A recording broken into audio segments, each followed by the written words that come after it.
Okay, I'm doing a quick video. I don't know if this is quick. I keep saying that, but this ain't gonna be quick. It is what it is. Whatever time it ends on, it ends. All right, check this out.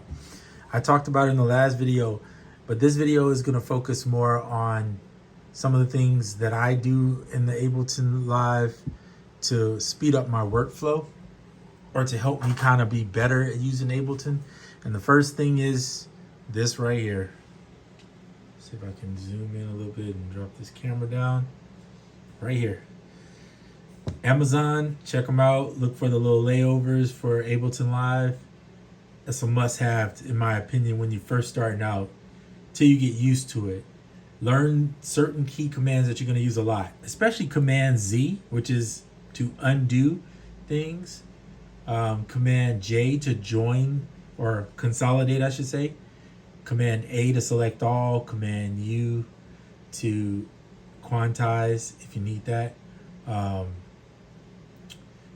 Command and the arrow buttons to move MIDI or to move audio, nudge, and that, so on and so forth.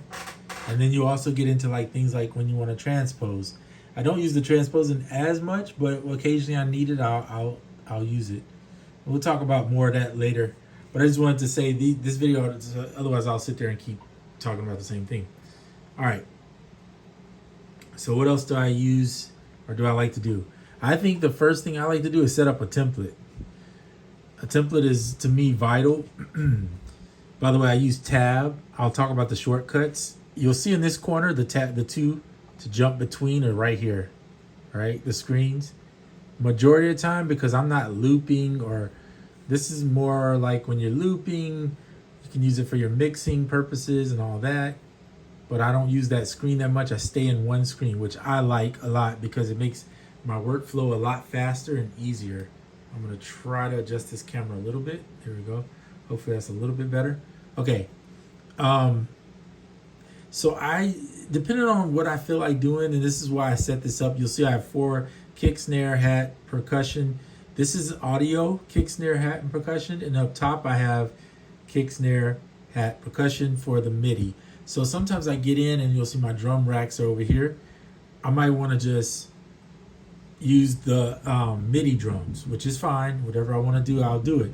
But here's the thing. I also like to keep my packs, my drum racks, rather, I should say, separate.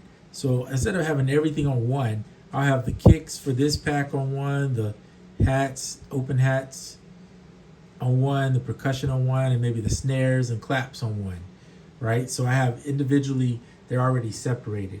You don't have to do it that way, but what I find with that is I can move a lot quicker because let's just pick one. We'll go with this Room Keys for AM Future R&B kit. So here I can just drag and drop the kicks in. I can drag and drop the snares in. I can drag and drop the perks in where they need to go, which is right here. And then I have one for the hats, which I can drop in. So now on each track, it's already there, right? Go to this track, record in. I got all the kicks. I think I turned the volume on. 1 second, right? There's only 4 kicks in that pack, which is fine. They're done.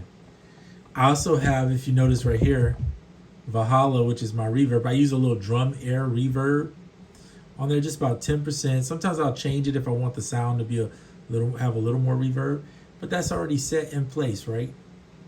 So I don't have to go in and do that for each one. It's already there. So that makes it nice and quick when I want to make a song. It's a lot of drag and drop, done, right? So the keys, I keep EQ8. And you'll see, it starts you out with 4, but you have up to 8 that you can use. What I like about that, having it on there, is if I want to get that lo-fi sound and I don't want to use just a plug-in to try to get it, I can actually EQ it the way I want. Maybe take out the highs, throw in the 8, and now I can just bring over and EQ real quick how I want things to be. So I'll do that on whatever instrument I'm using, right? Plugins, there's your audio units, plugins, audio units. If I'm going to use, let's say I'm going to use, I'm just going to pull one in. Spectrasonics Keyscape. Drag, drop it on there. There it is. Grab the grand. And then press record. If I don't want the EQ on there, okay, if I want to put the EQ on, shape it a little more. I'm just messing around to show you. All right, simple as that. What's also cool is, like, let's say, oh, I dropped this on the wrong track. All I have to do is grab it, throw it on the next track. See, it's gone. Now it's here. It's on this track, right? But if I want to copy it and I want the same instrument, but I don't want to go search for that instrument, you can touch that, right click, or you don't have to even right click. You just go Command C. Again, this is learning the commands, right? Touch it, Command C, then go to this track, and you can Command V. But I prefer just coming down, touch down in this space down here, and then Command V, and it should, well, it didn't add it. Should add it. Okay, that's weird. Tell you what I'm gonna do, delete that. Now Command V. There you go. So it's having trouble because I Command V in this section, but I actually need to do it over here where the actual one goes, if that makes sense. So in other words, if you have, let's go back to that EQ that I had on there. That's the EQ8. If you have the EQ8 and you Command paste over here, it's gonna try to paste it on this side. But if it's an instrument, it needs to be this side, right? To the, you can see my finger, I'm doing this gesture, it's weird. It needs to be over here, right? In this area where the mouse is. Okay, cool. So you get the point. You can drag and drop, you can copy. If you want both of these, just touch one, go shift, highlight two things, hold down shift, touch both, and then you can just copy it, right? To whatever track you want. I like to have a bass, a live bass. So I have you'll see I have two. One's for live. If I decide to play live, then I'll have Ableton. I'm not Ableton.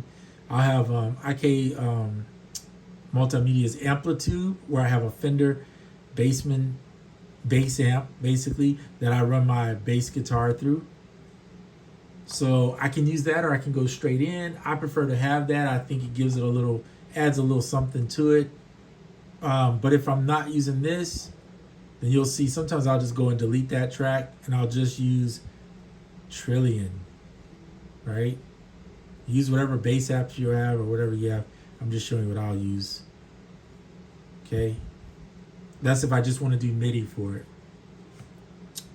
Okay, then I have a live guitar. I'm just showing you my setup. Amplitude. Twin reverb, one of my favorite, probably the most clean amp you're gonna get. It's a twin reverb amp. So I'll put that on there and I'll run my guitar through my SP or straight into the interface into here to record the live guitar. Now, this is one of my things I use probably the most, scalar track, okay? I'm in Ableton, I have my own track set up for scalar, and this is so I can press the end and then I can pick, let's say I'm gonna work off of this one. I'll click the end and use scalar track right there, set it up for the post, boom. Now everything I play from scalar into that will record. So let's just show you real quick. I think I still have a, all right, then I'll pick, I'm just gonna pick a random, whatever. I started doing this recently. I go in the settings and I put it on all instead of just the white keys. And the reason is I play on a smaller keyboard. So I wanted it to be more closer so I can have everything. You see, I'm going all the way. Oh, let me go this way. Even now, I can only go to about the right there on the 5 or the B. I still have to go in another to get the other last ones. So that's the limitations on a 37 key. Personally, 49 is the sweet spot really when it comes to how many keys you need to get it right. In my opinion, this is just an opinion. Now, what I'll do is I'll play around and come up with an idea. I'm not going to sit here and make a song, but I'll put the velocity both on.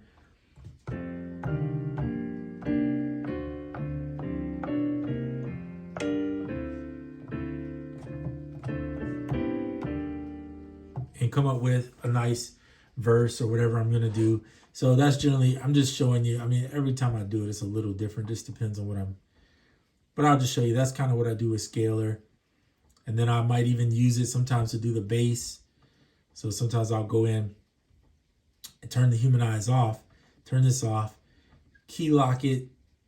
It depends on what I want to do. But scale to the white keys, right? So it just plays all the proper notes. And then I might do the bass that way. Honestly, I don't do anything the same every time, but you can kind of see why a template can make you move a little bit quicker. You can still vary even when you have the template. So don't get caught up in thinking that you're going to be stuck when you make a template. Make your template and expand it enough to where your template has freedom to move and jump about as you please, so that you're never stuck doing the same thing. Because that's what people get bored. People are like, I'm so bored of a DAW. Part of the reason I think people get bored of it is because they just get stuck in a rut of doing the same creation the same way, right? Of course you're going to get tired of it. It becomes like a job at that point if you're doing that much routine stuff. So switch it up. You notice, like I said, if I want to play live, I got a live one. If I want to do MIDI, I have a MIDI. Same thing with the drums. If I want to use the SP, I can turn the SP on, and then I'll turn it on while we're waiting, and I can do my drums in. That's what these last four are for, right? Turn it on, select some kicks or whatever.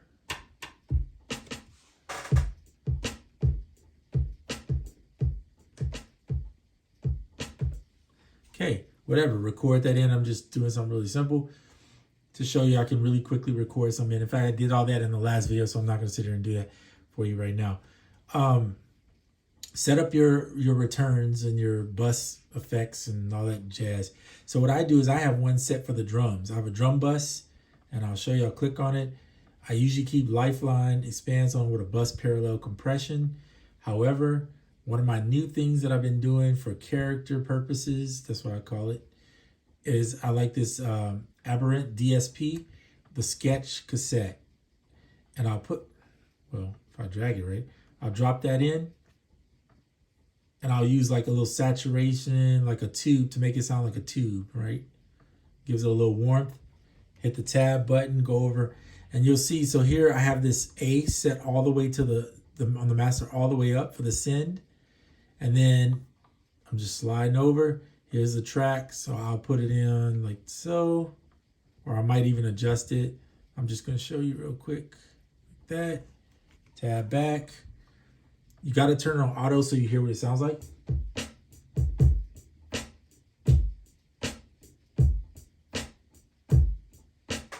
So if I turn this off, you don't hear that effect. So one of the things that does, well, it's twofold. One, you can either drum it with that effect on it, and you're fine as long as you're comfortable with that sound. But let's say you don't want the hats or the snare to maybe have that much of the effect. You want it to have less than the kick. Then you might want to drum it with it off, right? If you do this is only if you're doing it in live, right? And then you can go in here and adjust how much of it you want on. Like for instance, I may not want but that much of it on there, maybe a little more on the perks and a little less on the perks, rather than a little more on the hat. That's oops. Hit tab, go back, and now let's say I'm doing the hats. I'll go in and do auto. Right. Another thing I do on the drums, you'll see, is I always have Valhalla on all my drums, so they're always set at 10%. Right. So maybe these drums, this kick, I'm just going to demonstrate this. I want a little bit more. And you have to have it on auto to hear it. See?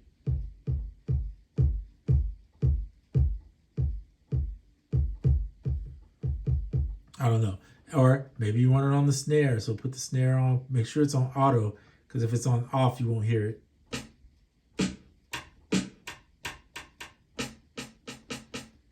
All right, so I'm going to go down to the snare where we're at right here. Go to Valhalla.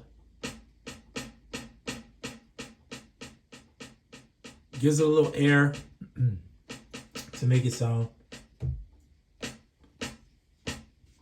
So you can do a lot of this later. But having it already there, I don't have to go over this menu, drag it every time. It'll get frustrating. And I put the reverb portion on separately, even though they're all drum air, same thing, just because each one may have a little variance when I'm mixing it. I may want a little more on this or a little less on that, or whatever the case may be. And then you don't have to use things like this, but for me, I just like this saturation a little bit. Got a couple good settings in this program. It was on sale too, that's why I got it, I'm being honest. The Lifeline stuff has good stuff in it too. So there's my drum bus. Sometimes that's going to change. I do keep the Lifeline on all the time, but this other stuff varies depending on what I need. Lately, another thing I've been adding to it, this is free, or it's free under the Cymatics, right? Is this Diablo Lite. So to get the drums to punch a little bit harder, right? And there's all kinds of things out there that I know Decap makes one. You can use, yeah. So whatever you want to do.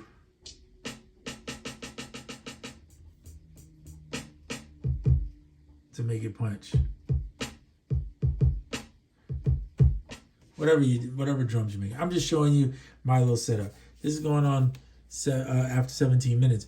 But the idea is create a template for yourself. You can use the other return for something else. If you have the standard version or higher, you can have as many, I think, bus effects. I believe it's as many as you want. I may be wrong on that. But I know on the intro version or the light version, the free version, you only have 8 tracks, right? So there's workarounds that I used to do with them when I had 8 tracks only when I first started that way, which was one, I couldn't have two different bass tracks. I would have to pick one or the other.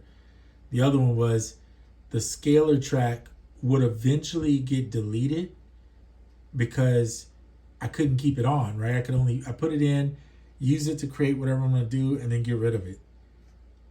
So, because it took up a track. But you can see here, I'm not really using that many. If you took off the drums, let's say you take those drums off, so you only have 4. I got the chords on 1, that's 5. The melody on, or you can call this a lead, whatever you want to do, on 6, right? Bass is only going to be one of these, so let's say 7. We could say the guitar could stay there. It could be considered a lead, but we'll call that 8. So we'll get rid of it for right now. And this is just so you can see that you could do this with 8. If you got the $100 to spend on the intro and get the 16, you're probably going to be enjoying it a little bit more because you got a little more play. But let's just do this we'll get rid of that, just to show people that you can work within those track frames. I'll get rid of the live bass and I'll get rid of the live guitar. Okay, so now you have 4 and 4. The scalar track will go away once I create, right? So I'll create the chords. Right, create the chords or whatever I'm going to play.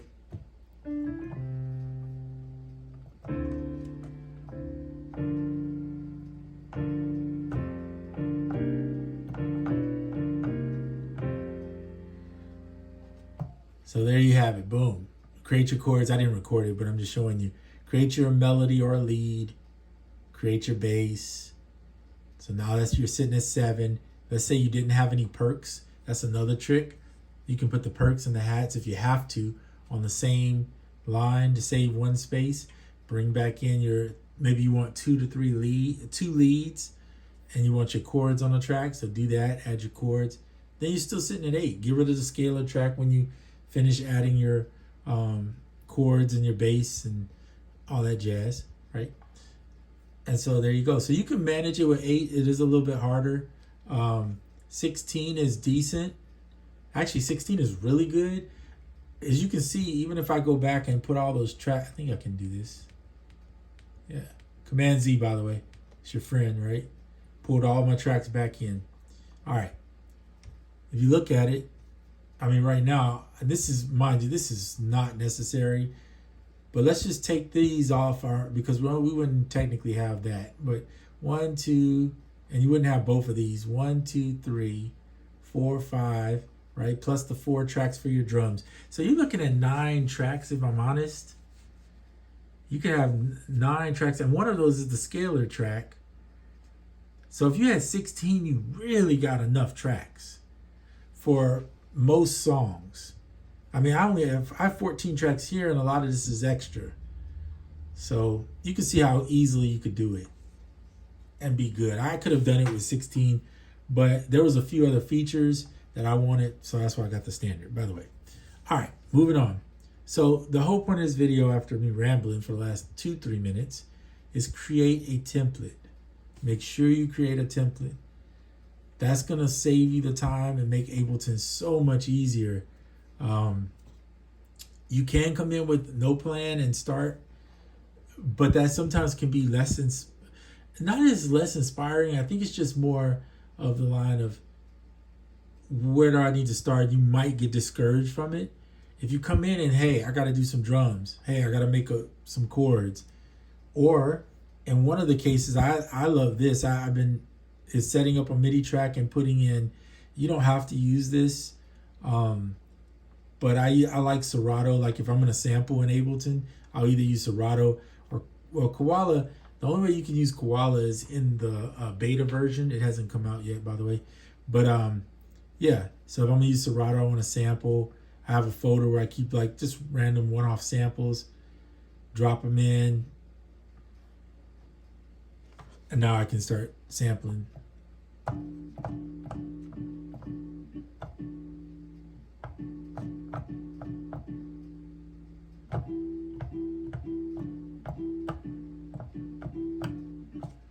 So I'm just showing you, you can, oops, I didn't mean to do that.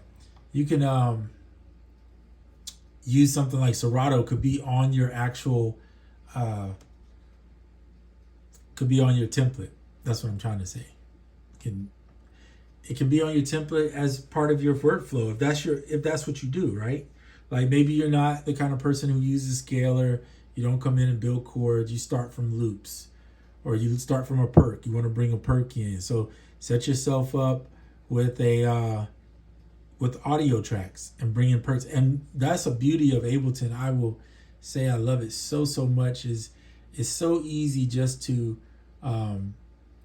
like if I go, let me go into my drums. I'll show you real quick what I'm talking about.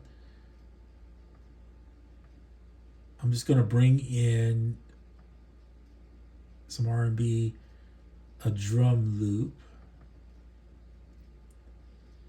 Let's just pick anything. It doesn't really. Here's a perk, okay? I'm just pulling in something that's like a perk loop. I'm going to drop it here. It doesn't really matter. So you'll see it's in there, but it's really not. That one actually isn't much to it. I'm going to drop in some kicks. I don't use loops unless it's percussion loops, and that's my, as far as stuff like that. Hi-hat loops, I might use a hi-hat loop.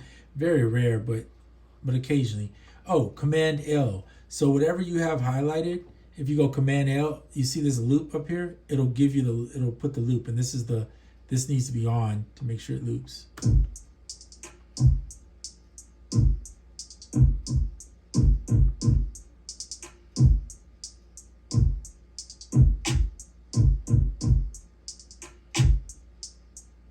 Here's another thing Ableton will do. You see how, if you could, I wish you could see that. Let me see if I can help you see it. See right here where my mouse is, it's showing 89. I didn't even set the tempo, but look up here in this corner. Let me zoom back out so you can see it. Uh-oh. See up in the corner where my mouse is, right up here, I'm gonna move it around. That's 89 BPM. It automatically, I dropped in the first loop I dropped in, and it automatically did that for me. So Then if I want to, I mean, because it's warped, right? So if I don't want to warp it, I can change it. But that's quick. I mean, you don't even have to build a complete template. You could just come in with like just a loop, just a perk loop. Start from there and just start building out. I mean, it's really, really simple. It's not hard. I just think the templates make it when I'm not starting from a loop, I find it faster to come in and just jump right into work. Because either I'm starting with the drums, or I'm starting with the keys, or I'm starting with the guitar or something. But that's where you want to be. Build something that's going to make it go faster for you. I think I've shown this in so many videos, how quickly it is to edit. You don't want, let's say you don't want this kick in. Okay, cool, delete, is gone.